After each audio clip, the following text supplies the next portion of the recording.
Alrighty guys, welcome to episode 2, I suppose, of the Virago Brat Cafe Racer build. Since last time there's been not a lot of work and a lot of research into what I can and can't do with this bike. So today we're going to have a look at the seats, see what it looks like vaguely in position. We're also going to have to look at potentially doing some fab work up that hopefully I have a mate who can give me a hand with, or a husband of a mate anyway.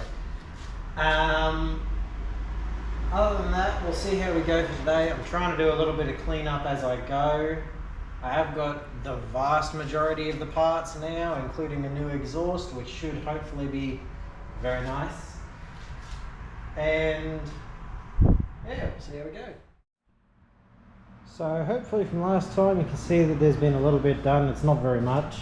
I managed to take off the rear, well, detach the rear fender. It's still got a heap of cables holding it together, and until I'm ready to do the electrics, I'm leaving it on just in case I need to move it. Now, the fenders mount a little bit interesting on the Virago, I've found. So you got a shock mount here, which also has a rear bolt here that actually attaches. You'll see it just here, and there's another one on the other side for the rear fender, as well as this top mount here, which goes to this bolt. Generally, your CDI will mount in that little carrier and be bolted down, so we're going to have to inevitably move that at some point. As for the seat, I have it just here. It is a little, cafe racer thing. It certainly doesn't take up as much space as I had initially hoped. So if we whack him on like so, you can get a pretty good idea of what this will somewhat look like. From probably what most of you can tell now, it is very clearly not flat. And it has another interesting little quirk at the moment where the pan of the seat has an awful lot of flex in it. So that is another thing I will be working on. So currently I have been working on the prefabrication drawings and templates of a plate that's going to sit down here and here to prevent me from needing a rear fender, and then I'm going to be working on a plate that's going to attach to the bottom of that seat and go here, giving me a couple of mounting points. So yeah, let's see where we are with that. So this is one of my prefabrication templates. It is lovely donated from a cardboard box. So as you can sort of see down here, I'm planning on having a little clip mount to go to this bar here, which is part of the frame and not part of the swing arm, thankfully. And I'll probably do some clamp bolts here and here just to make sure that it doesn't rattle around too much. Hopefully it should be all good. Presuming I can hopefully rubber mount it or something, put a vibration dampener in there of some kind.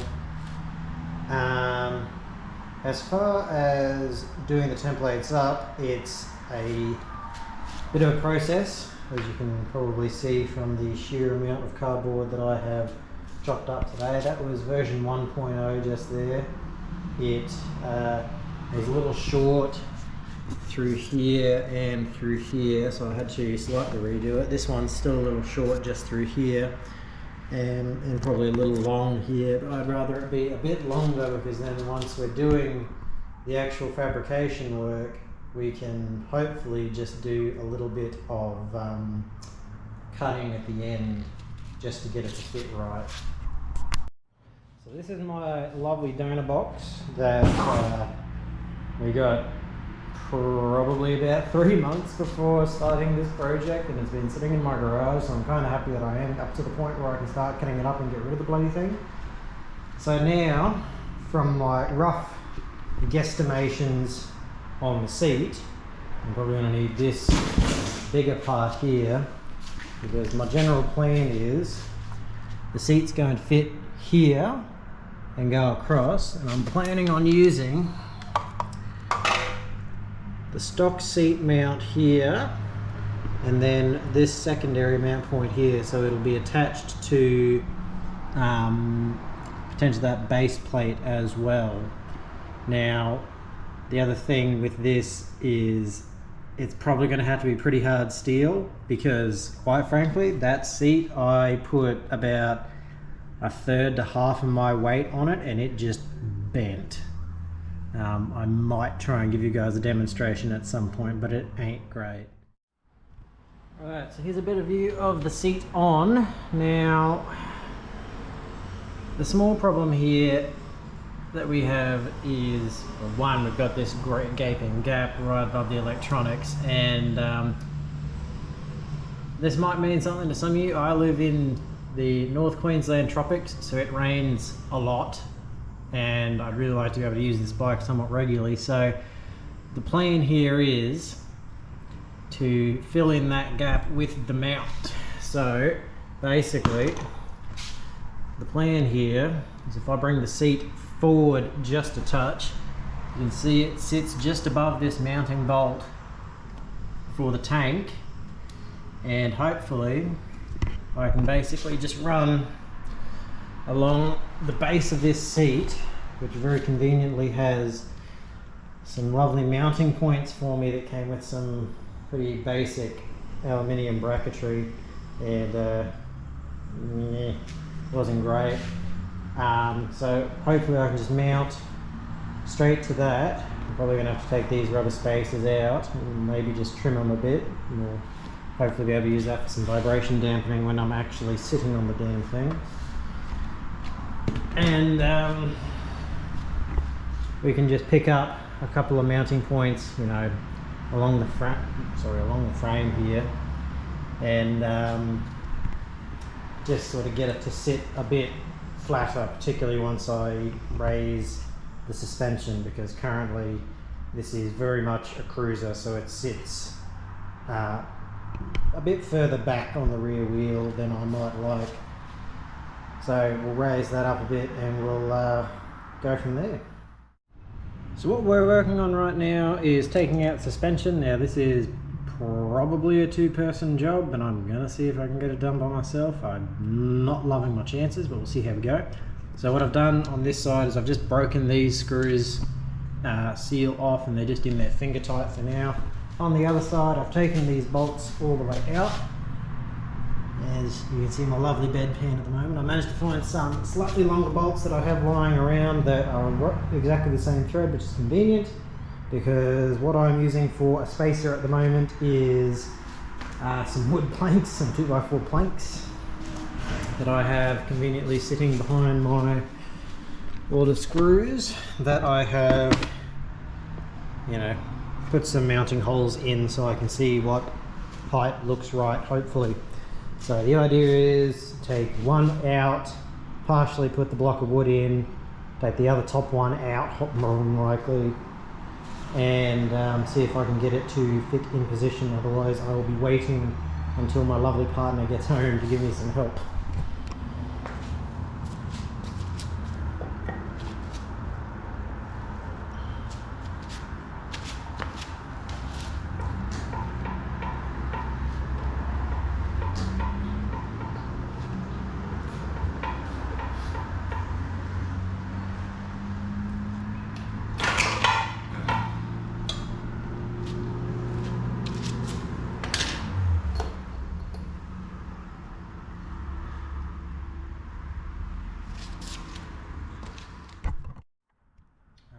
So, plank number one in place at the bottom, and now I see how badly this is going to go, basically.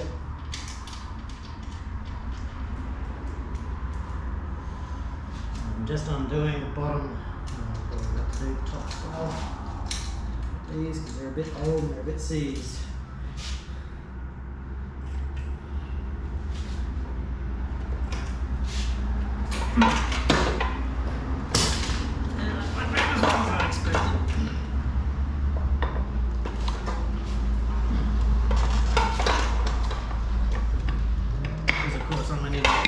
Wait for people, so you know, now we do it the hard way.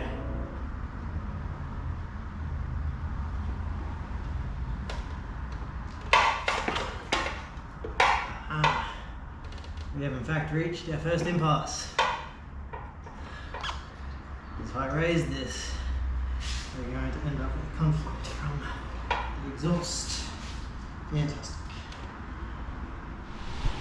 Alright, so we've jacked up the bike. I've managed to take off one side of the suspension, and I've managed to just chock this rear wheel with a bit of wood just to keep it from moving too much. From here we should just need to take out these couple of bolts, take this bit of suspension out, and then probably raise it up, figure out where the height's going to be right. We have managed to remove the rear fender assembly, which is somewhat convenient because it gives me a lot more space to work with for my template.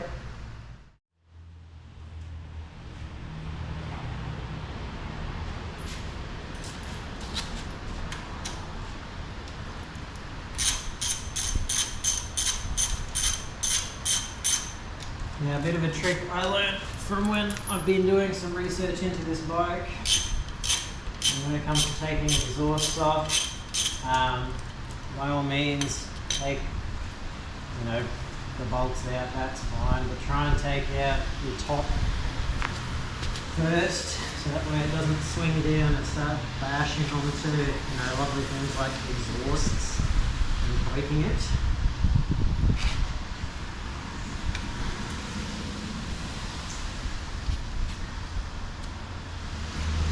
Not the prettiest of jobs, but considering my time and material constraints, I'm pretty happy to use just a bit of 2x4 at the moment.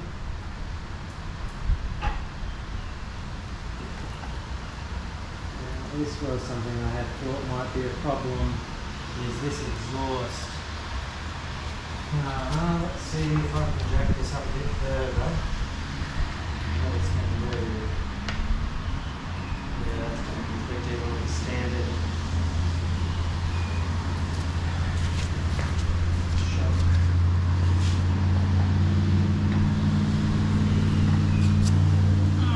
Try this side and see if I can make it work. I have got a shorter exhaust coming.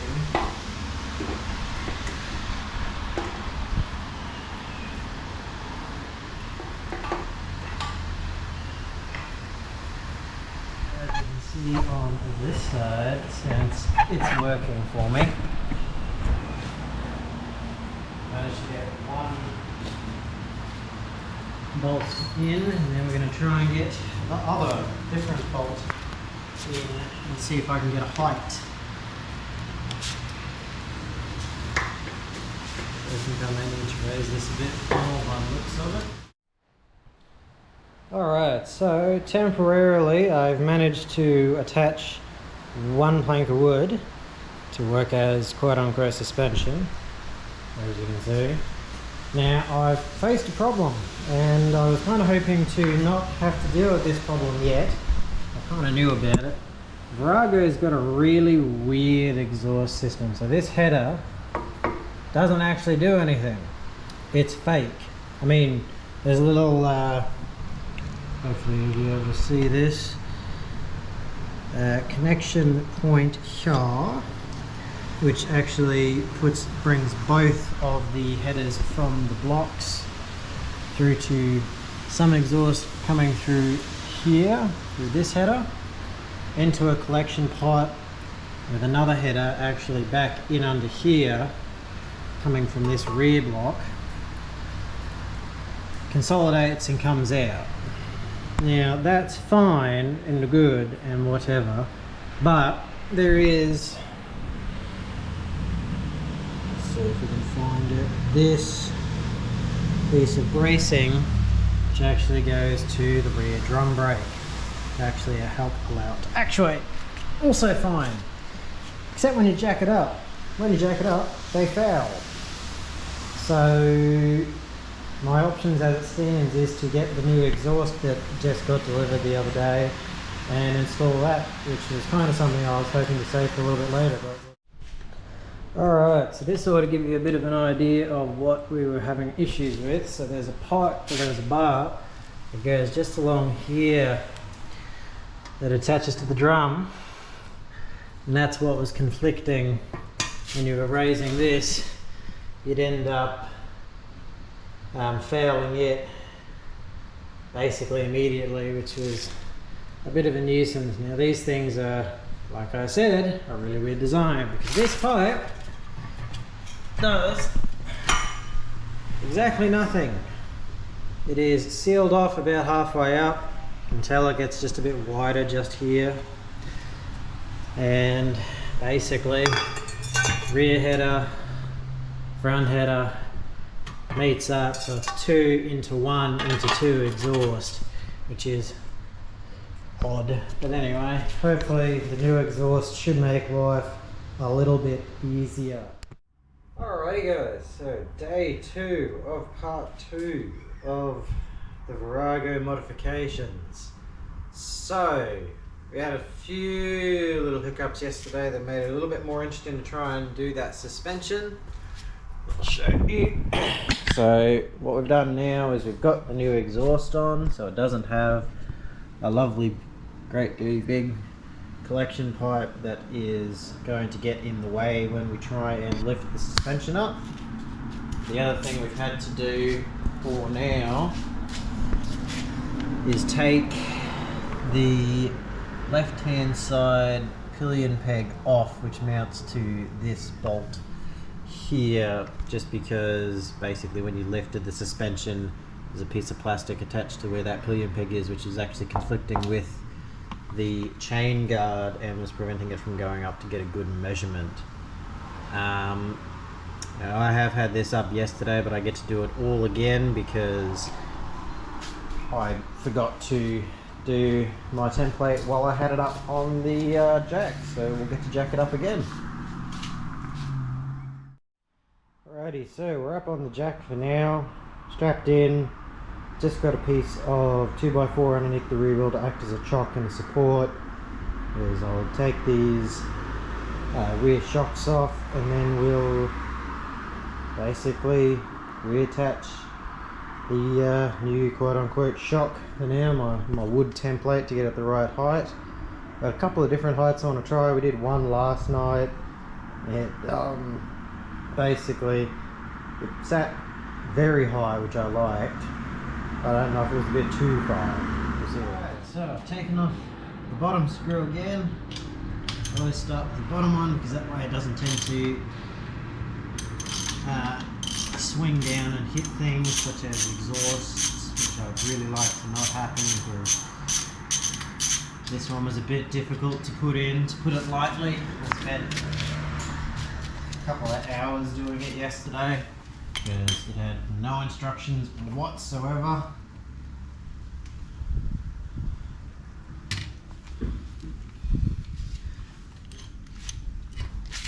And do the same thing on the other side very quickly.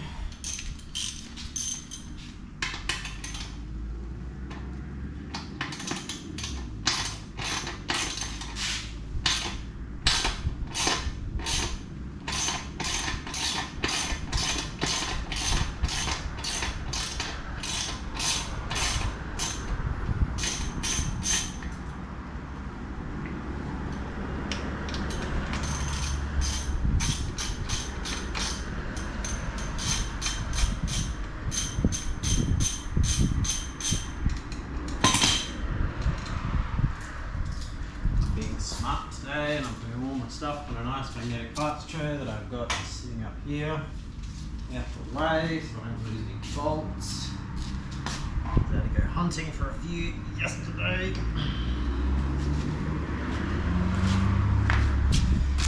Okay, so my lovely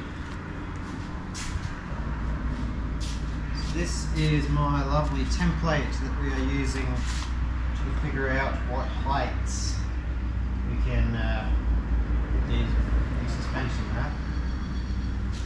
So hopefully, I'm probably going to have to do this on the other side again because it conflicts with the exhaust if it sticks out. Is the idea is I threaded in these lovely long bolts that I had lying around.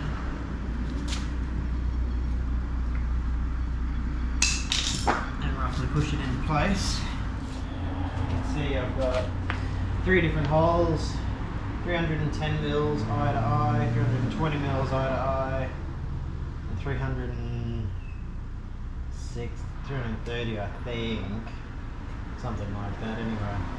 I did have the measurements down. I'm sure I'll update you in the future once I decide how high we're going. We're going to go with the medium one first because we did the really tall one yesterday inadvertently and it looked pretty good, but it was a bit high.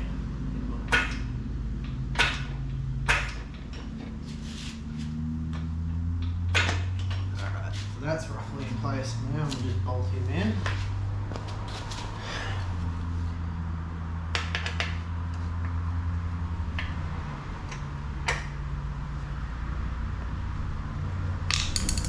So it's my lovely short-term solution.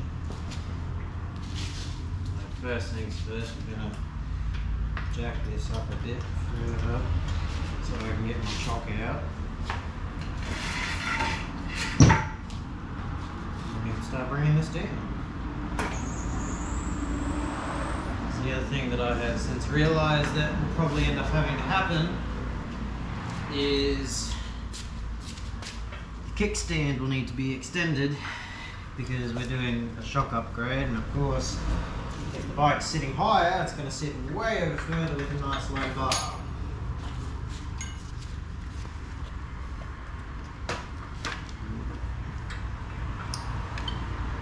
Why this job's significantly easier with 2 people, guys.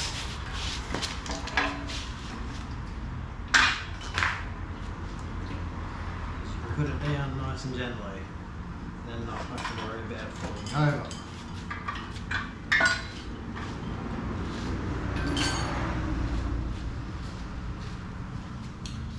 So what we're going to see now is how flat the seat looks at this height, and then we may decide if we need to go higher or not. Let's have a look around the other side.